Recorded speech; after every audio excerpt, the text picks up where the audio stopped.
In the current scenario, digital transformation is a fundamental premise for companies that want to stand out and achieve success in constantly evolving digital markets. Although this idea seems obvious, many organizations still do not pay due attention to this revolutionary process, adopting new technologies only when they have existed for years. As an example, we can mention social networks such as Instagram and Facebook, which continue to benefit their users' businesses even years after their creation. However, digital transformation goes far beyond social networks. There are technologies such as machine learning, cloud computing, Internet of Things, and geolocation that remain unexploited by more than 90% of companies around the world. To fill this gap and guide organizations on their transformation journey, big names in the field have contributed their expertise through books that address various aspects of this revolution. This book I wrote about business algorithmization brings together two fundamental points in a digital transformation process: architecture and business processes. Throughout these pages, you will find within a simple journey a variety of topics, from developing technologies to success stories, visions for the future, dangers to be faced, and strategic decisions. This diversity allows you to envision the most appropriate reading for your company's current reality, concluding with a digital maturity diagnosis that will help your business identify the gaps that prevent it from being a 100% adaptable company. This adaptation is a comprehensive process, which goes beyond digitalization and process automation. It implies a cultural change in companies, changing the way of thinking, collaborating, and creating. This transformation requires a complete restructuring, both in culture and working methods. It is essential that organizations empower their employees and promote a change in mindset, allowing them to try new solutions and contribute innovative ideas. This book guides you through all layers of digital transformation, placing people at the center of them. Without a change in employees' mentality and habits, true transformation will not occur. Furthermore, the book highlights the importance of operational efficiency, showing how emerging technologies have the potential to optimize processes, such as customer relationships, for example. But they cannot change what does not want to be changed. So dive into the pages of this book and discover how to lead your company on a digital transformation journey.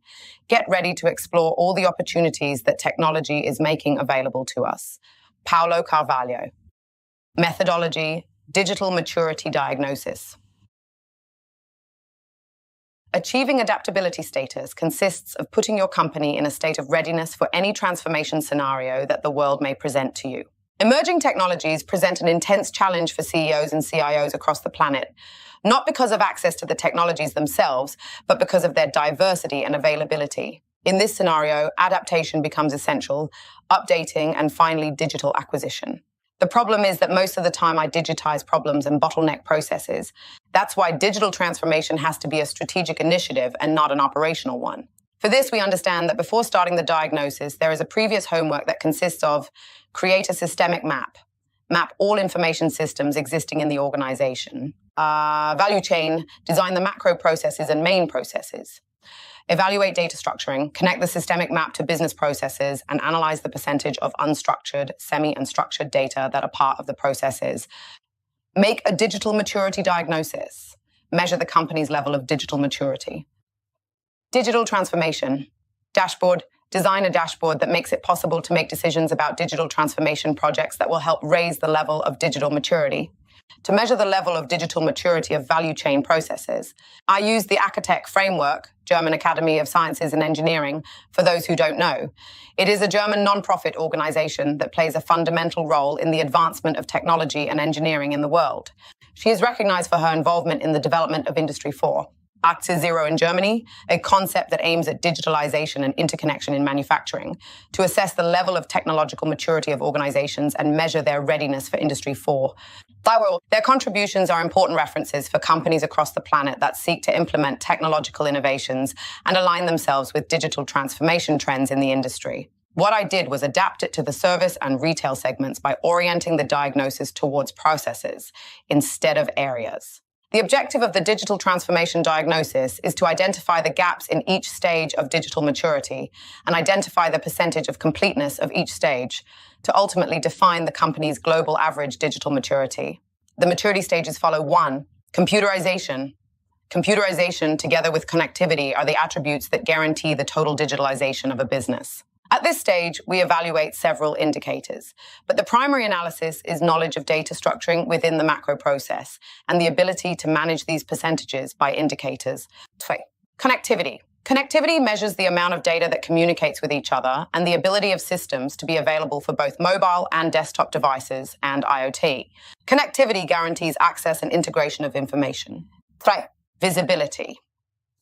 Visibility is a stage that ensures that data is accessible for decision-making. Its visibility is accompanied by dashboards normally used through BI, business intelligence applications. This stage typically connects all data sources and consolidates them regardless of the database order. 4. Transparency. At this stage, we will measure the ability to understand what happens in the company as a digital twin of the business. These indicators ensure that there is integrity and management of all information generated in the business. Transparency implies that business rules and decisions are structured in all systems and especially in business processes. 5.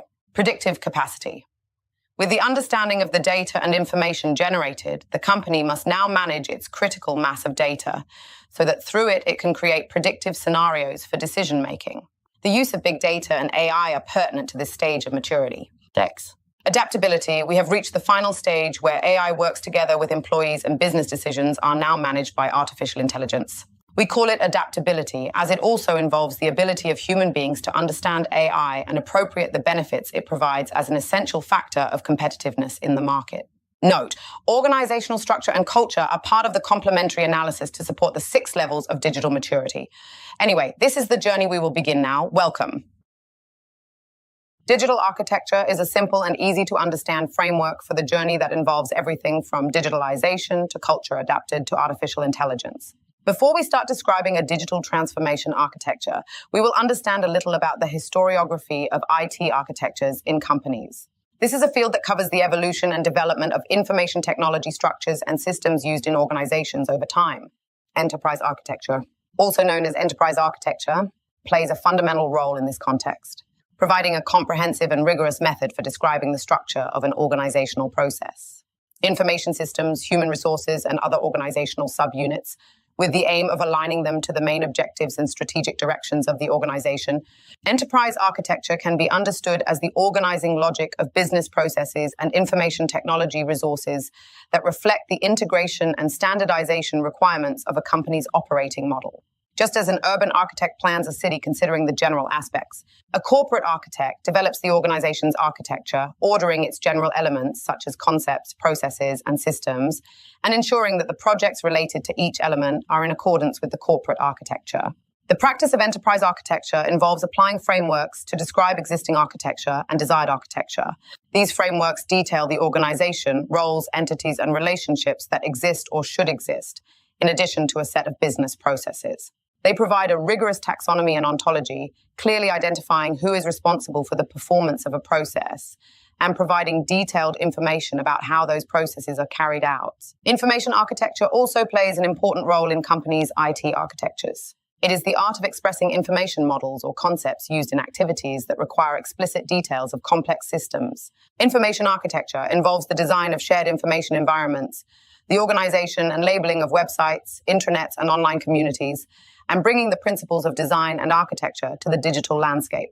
Furthermore, computer architecture is also relevant in the context of enterprise IT architectures. It concerns the way in which a computer's components are organized and determines aspects related to the quality, performance, and application of the device. Computer architecture involves the CPU design, instruction set, addressing mode, and other techniques such as parallelism, as well as more generalized hardware architectures such as cluster computing and NUMA architectures. In short, the historiography of IT architectures in companies covers the evolution and development of information technology structures and systems, including enterprise architecture, information architecture, and computer architecture. These disciplines play complementary roles in organizing and optimizing business processes and IT resources, aiming to align company strategies and objectives. Below is the historiography of information technology architectures, centralized architecture, 1970-1980.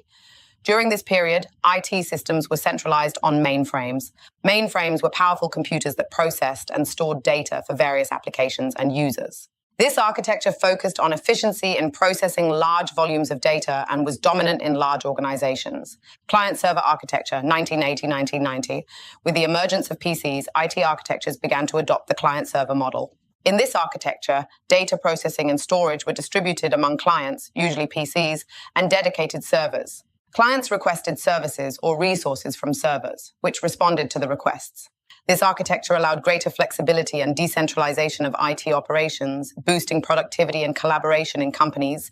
Layered architecture, 1990-2000. Layered architecture introduced a modular approach to the development of IT systems. The systems were divided into layers such as the presentation layer, the business logic layer, and the data layer. Each layer had specific functions and could be developed and updated independently of the others. This architecture promoted the reuse of components, facilitated maintenance, and allowed greater scalability of the systems. Service-oriented architecture, SOA, 2000-2010. Service-oriented architecture, SOA, was based on the idea of exposing business functionalities as independent services. Services could be accessed by different applications and systems, allowing integration and interoperability between them. This architecture favored flexibility and agility, facilitating the adaptation of systems to changes in business requirements. Cloud architecture, 2010-2023. Cloud architecture has revolutionized the way IT systems are deployed and managed. With cloud computing, IT resources such as servers, storage, and software are delivered as services over the internet. This allowed companies to reduce infrastructure costs, scale resources according to demand, and increase the flexibility and accessibility of systems. This timeline provides an overview of key IT architectures that have evolved over time. It is worth noting that these architectures are not mutually exclusive and can coexist in different contexts and applications. However, at this moment, IT is becoming strategic in companies, requiring CTO executives to create an architecture that consolidates the business and IT in a way that guarantees current knowledge and the future state of the business in its digital sphere. Digital transformation architecture, present. Digital transformation architecture is essential for companies to adapt to changes in the market and take advantage of the opportunities offered by digital transformation. It is an ongoing process that involves identifying problems, creating solutions, and implementing new technologies to improve business processes. Companies that implement an effective digital transformation architecture can improve efficiency, increase productivity and profitability, develop new products and services, and improve the customer experience. Below, we will dive into each element of this architecture so that we can understand the fundamental steps to follow the journey of digital transformation in any organization. Reminding all readers that the elements described here were considered based on my 40 years of experience as an IT architect. Paulo